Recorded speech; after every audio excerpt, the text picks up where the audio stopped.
So this is my child father, Austin John Metter. I met him in Magnolia, Texas in October or November of 2015. He started abusing me from the very beginning of the relationship, balling up his fists, pushing me and shoving me. A 911 call was made in Conroe, Texas at the Motel 6. Austin was pushing me, shoving me when I tried to leave him in 2015. Around the time where we met, I believe it was November 2015. And I tried to leave him when I saw he was still doing the meth and the heroin and stuff, and that he just was being disrespectful. And he started attacking me in the parking lot, shoving and pushing and forcing me to go back into the motel room. And then someone called 911 when they saw what he was doing to me in the parking lot, and the police just swarmed around and he made me go back in the room. Austin Metter was very troubled, and he already had a past. He had drug and theft charges that I did not know about. And he had invited me to his mother's house for Thanksgiving, and Cynthia O'Vera invited us over in Magnolia, Texas. She had started helping us out with our motel, and he tried to attack Cynthia O'Vera in her home in Magnolia, Texas, and I got in front of Cynthia and was saying, "Austin, don't attack your mother." And he picked up a butcher knife. Then he tried to swing it at me, and I got out the way, and then he chased his mother, Cynthia O'Vera. She ran into her office and slammed the door and then locked it and called 911, asking for the police to come. And I was right there with him while he was outside of her door. I was watching, trying to see where I could hide, and he was beating on her door and trying to kick it down to stab her with the butcher knife, and her dog bit through his foot, and the police came. And this is his adopted mother, Cynthia O'Vera. She was not telling the police the full facts of what happened when they came that day. She just told him that that he was being violent with her in her house, and that she didn't want him on the property. But she omitted the fact that he had pulled the butcher knife and chased her into the office with the butcher knife, trying to kick down the door.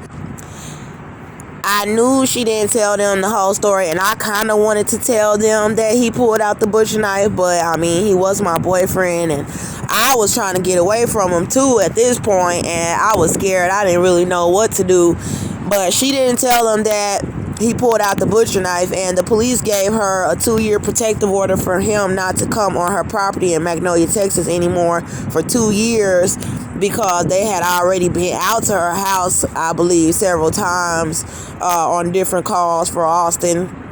I don't know exactly what, but I know he had burglarized her home, and she did say that she had to call several times for him being violent with her in her home. So the Magnolia police let Austin go after they just gave Cynthia the protective order, and they didn't take him to jail. And she didn't tell them about the butcher knife, and I didn't tell them about the butcher knife. And then in front of her neighborhood, he started pushing me and shoving me, and then this white guy pulled up and asked if we needed a ride. And Austin went in the store to get a beer or something, and they were saying, the white man was saying that the only reason why he picked us up was because it looked like Austin was about to slap me in the streets. And then he dropped us off by Joseph O'Vera's mother's home and Austin's adopted grandmother, because Cynthia is his adopted mother and Joseph is his adopted father.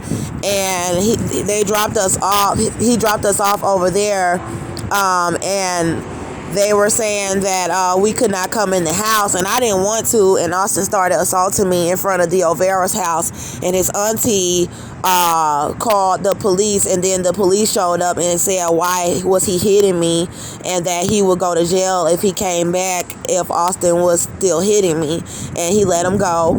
And then so we had got a ride because Cynthia and Joseph had came after the police were called to the O'Veras, and they dropped us off at the Econo Lodge. And while we were there, it was around Thanksgiving time and after Thanksgiving, but while we were there, Austin tried to rape me in the room, and I tried to get away and then I pulled down the curtains as he was on my back trying to pull me down to the floor, and a white woman came by as he was on top of me assaulting me, and he was butt naked, and I was screaming for help, and she called 911 and the police showed up.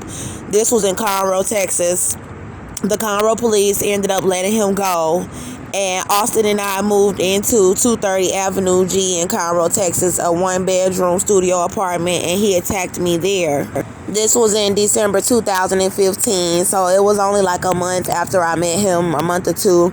We had moved into this 1-bedroom studio apartment, and maybe like a day after we moved in, he was slinging me around the apartment, and then I tried to run, and I ran in the living room, and he grabbed me and put me in a headlock, and then he started punching me over and over in my head.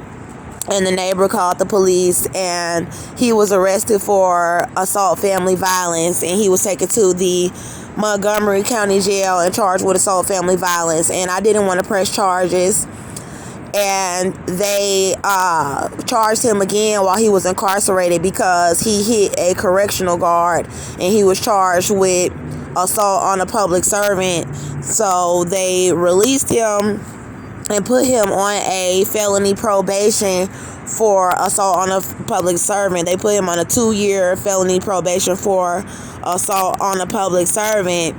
And then I got a call saying that he was being released, and both of our name was on this lease at 230 Avenue G for the studio apartment. So when he was getting out, he did about 42 days on the assault, family violence charge from December 20th. He was arrested December 20th, 2015 on the assault, family violence charge. He did 42 days, and he was released February 4th, 2016 on the assault, family violence charge, but he was on a 2-year felony probation for assault on a public servant now.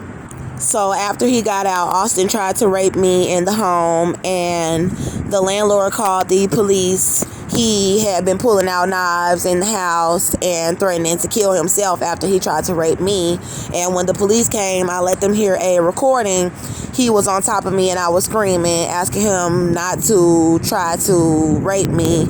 And he was taken to the Montgomery County Jail. He was charged with Class C rape, and he was taken to the Montgomery County Jail, and he only spent one night in jail on the Class C rape charge because I had paid a fine, $100 fine, to get him out the next day because Cynthia was saying that he was bipolar and he had other mental disorders and that he needed to be on medication, and that's why he was being violent. So I was trying to give him a chance, and I went and helped him get out. He did not want to take his medication from Tri-County. He wanted to continue to do methamphetamine, crack, and heroin.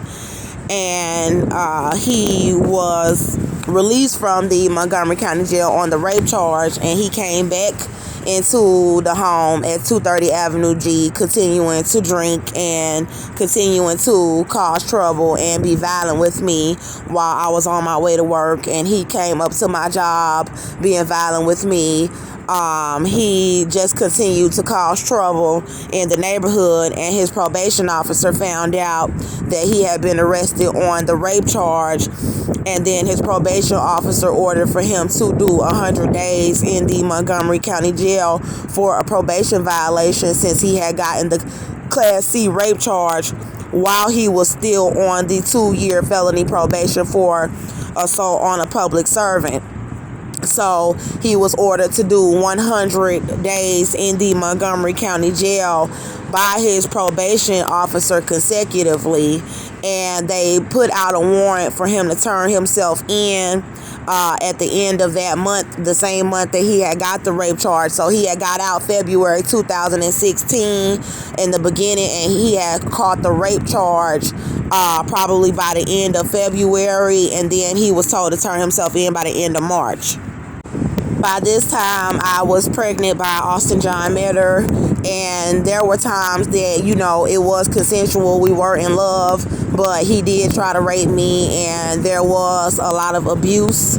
So he was in the Montgomery County Jail doing the 100 days. The police had came and picked him up before he could turn himself in, just in case he tried to run. They said they just went on ahead and rounded him up with the warrants that they had out for, people who had warrants.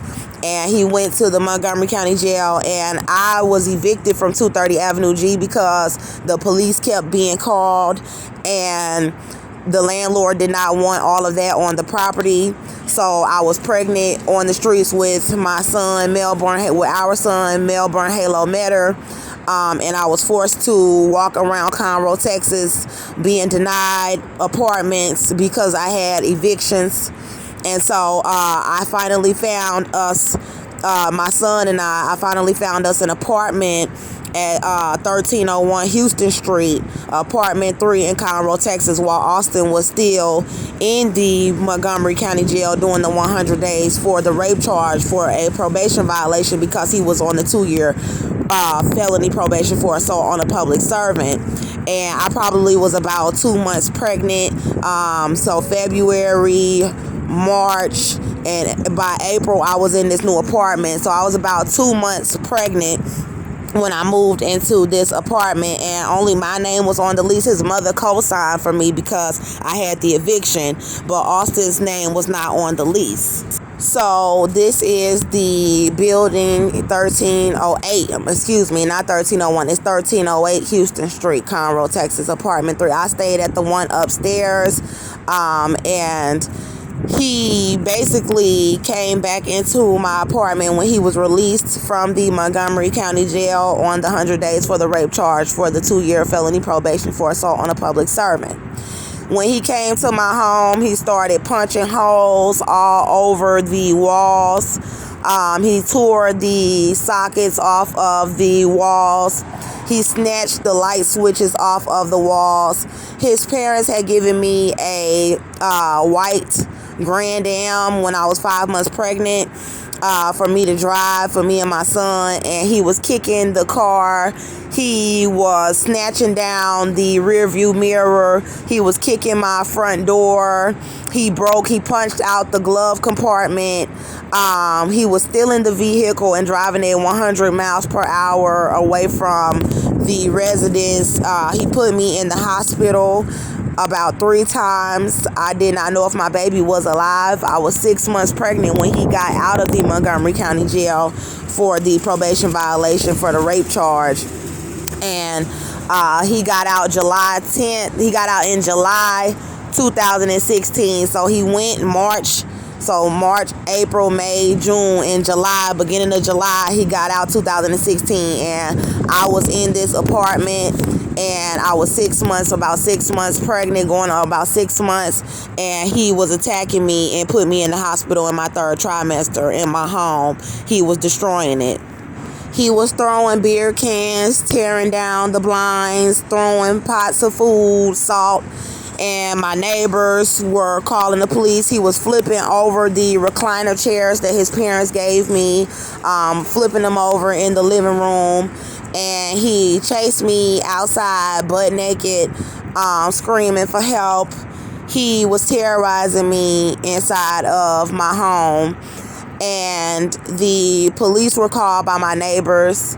I had tried to walk away one day and get out of the house, and he came outside and attacked me in the streets while pregnant, and a black woman called the police.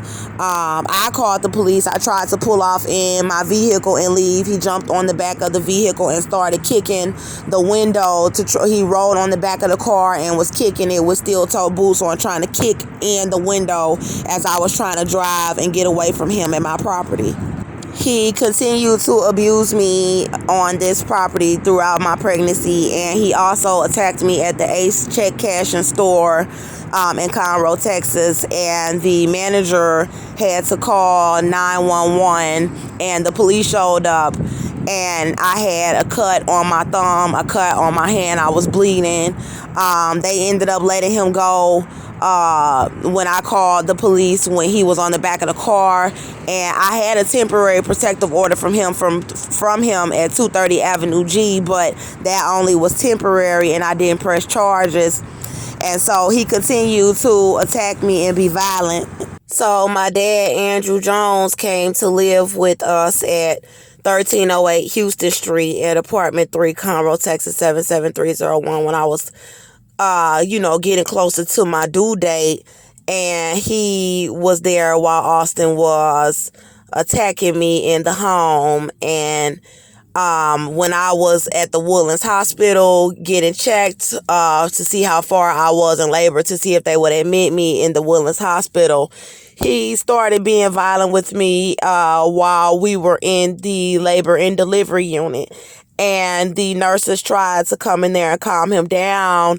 And he started to try to knock over some of the medical equipment towards the nurses.